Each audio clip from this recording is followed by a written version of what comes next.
কিছু দালাল রোহিঙ্গা অনুপ্রবেশে সহযোগিতা করছে, বললেন স্বরাষ্ট্র উপদেষ্টা। সামনে বড় যুদ্ধ অপেক্ষা করছে আমাদের জন্য, জানিয়েছেন তারেক রহমান। সংস্কার কমিশনগুলো জনগণের অভিপ্রায় বুঝতে ব্যর্থ হচ্ছে, বললেন ফরহাদ মজহার। সর্বশেষ জানাবো, তারুণ্যের উৎসব 2025-এর উদ্বোধনী খামে সই করলেন প্রধান উপদেষ্টা। এতক্ষণ শুনছিলেন সংবাদ শিরোনাম, এবারে বিস্তারিত। কিছু দালাল রোহিঙ্গা অনুপ্রবেশে সহযোগিতা করছে, বললেন স্বরাষ্ট্র উপদেষ্টা। স্থানীয়দের ভয় না পেতে অনুরোধ করে স্বরাষ্ট্র উপদেষ্টা অবসরপ্রাপ্ত লেফটেন্যান্ট জেনারেল জাহাঙ্গীর আলম চৌধুরী বলেছেন, বাংলাদেশ সীমান্ত পুরোপুরি বর্ডার গার্ড বাংলাদেশের নিয়ন্ত্রণে রয়েছে, তবে কিছু দালাল রোহিঙ্গা অনুপ্রবেশে সহযোগিতা করছে বলে দাবি করেন তিনি। সোমবার দুপুরে টেকনাফ সীমান্ত এলাকা পরিদর্শন শেষে সাংবাদিকদের প্রশ্নের জবাবে উপদেষ্টা আরও বলেন, নতুন করে যারা অনুপ্রবেশ করেছে তাদের রেজিস্ট্রেশন নিয়ে এখনো সিদ্ধান্ত হয়নি, কারণ তাদের বাংলাদেশে আশ্রয় দেওয়ার বিষয়ে নীতিগত কোনো সিদ্ধান্ত হয়নি। তিনি আরও বলেন, বাংলাদেশের সীমানা ঘেঁষা মিয়ানমারের আরাকান রাজ্য এখন বিদ্রোহী গোষ্ঠীর নিয়ন্ত্রণ নেওয়ায় দেশটির বিপ্লবী গোষ্ঠী আরাকান আর্মির পাশাপাশি সরকার যেহেতু এখনো জান্তা, তাই দুপক্ষের সঙ্গে যোগাযোগ রাখছে বাংলাদেশ। মাদকের বিষয়ে স্বরাষ্ট্র উপদেষ্টা বলেন, এই এলাকা মাদকের জন্য কুখ্যাত। মাদকের জন্য সাবেক এমপি বদিকে পুরো বাংলাদেশ চেনে। এই এলাকায় মাদকের সমস্যা দীর্ঘদিনের, সব অপকর্মের মূলই মাদক। এটা একা আইনশৃঙ্খলা বাহিনী নির্মূল করতে পারবে না, এতে সবার সহযোগিতা এবং সম্পৃক্ততা দরকার। স্বরাষ্ট্র উপদেষ্টা অবসরপ্রাপ্ত লেফটেন্যান্ট জেনারেল জাহাঙ্গীর আলম চৌধুরী দুপুরের দিকে হেলিকপ্টারে করে ঢাকা থেকে টেকনাফ পৌঁছান। পরে বিজিবির ২ ব্যাটালিয়নের কর্মকর্তাদের সঙ্গে বৈঠক করেন। এরপর টেকনাফের কয়েকটি সীমান্ত পয়েন্ট পরিদর্শন করে সার্বিক পরিস্থিতি পর্যবেক্ষণ করেন। এ সময় তার সঙ্গে ছিলেন বিজিবির মহাপরিচালক মেজর জেনারেল মোহাম্মদ আশরাফুজ্জামান সিদ্দিকী।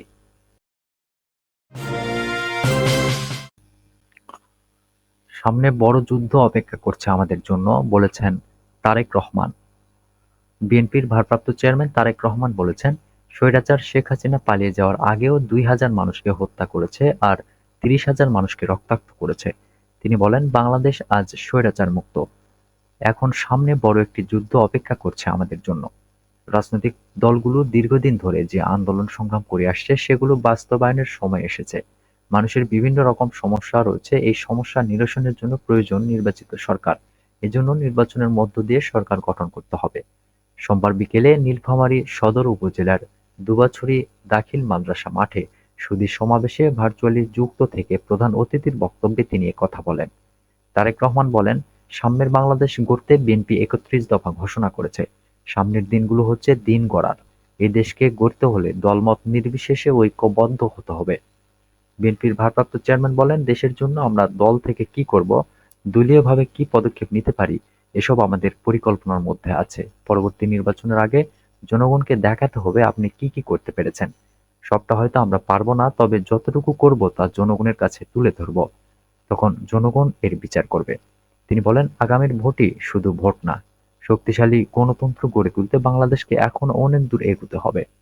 অনুষ্ঠানে ২০১৪ সালের জানুয়ারিতে র্যাবের ক্রস ফায়ারে নিহত লক্ষ্মীচাপ ইউনিয়ন বিএনপির সাংগঠনিক সম্পাদক শহীদ গোলাম রাব্বানী পরিবারকে ৬ লাখ টাকা দিয়ে নির্মিত বাড়ির চাবি হস্তান্তর করেন বিএনপির সিনিয়র যুগ্ম মহাসচিব রুহুল কবির রিজভী।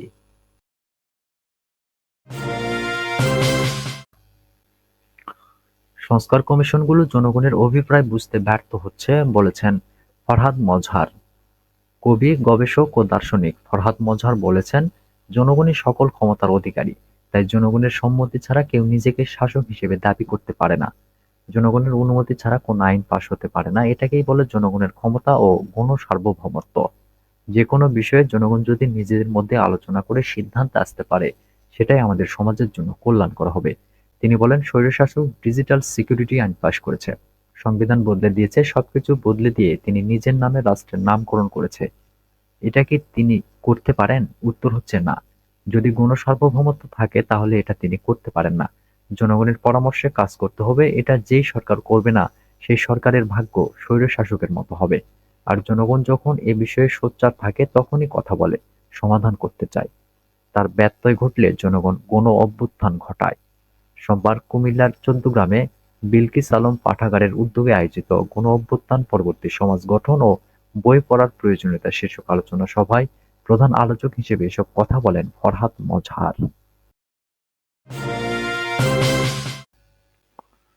তারুণ্যের উৎসব ২০২৫-এর উদ্বোধনী খামে সই করলেন প্রধান উপদেষ্টা। তারুণ্যের উৎসব ২০২৫-এর উদ্বোধনী খামে সই করেছেন প্রধান উপদেষ্টা অধ্যাপক মোহাম্মদ ইউনূস। সোমবার বিকেল ৫টায় রাষ্ট্রীয় বাসভবন যমুনায় আয়োজিত অনুষ্ঠানে তিনি ওই খামে সই করেন। এ সময় যুব ও ক্রীড়া উপদেষ্টা আসিফ মাহমুদ সজীব ভূঁইয়া, তথ্য উপদেষ্টা নাহিদ ইসলাম সহ আরও অনেকে উপস্থিত ছিলেন। যুব ও ক্রীড়া মন্ত্রণালয় ঘোষিত কর্মসূচির অংশ হিসেবে ৩০ ডিসেম্বর থেকে তারুণ্যের উৎসবের কর্মসূচি শুরু হয়েছে।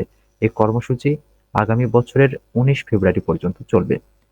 তারুণ্যের উৎসব বিপিএল ২০২৫-এর সহযোগিতায় বিভিন্ন কমিউনিটি এনগেজমেন্টের মাধ্যমে তরুণদের মধ্যে খেলাধুলার প্রসারে কাজ করবে।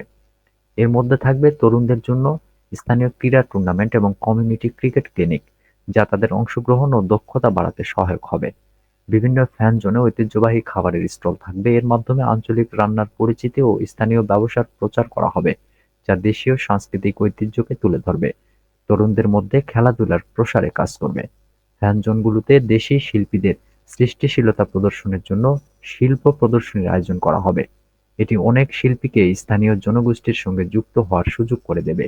স্থানীয় জনগণ এবং স্কুল সংগঠন সহ বিভিন্ন স্বেচ্ছাসেবক দল ম্যাচের আগে ও পরে পরিচ্ছন্নতা অভিযান চালিয়ে স্টেডিয়ামগুলোকে পরিষ্কার রাখবে।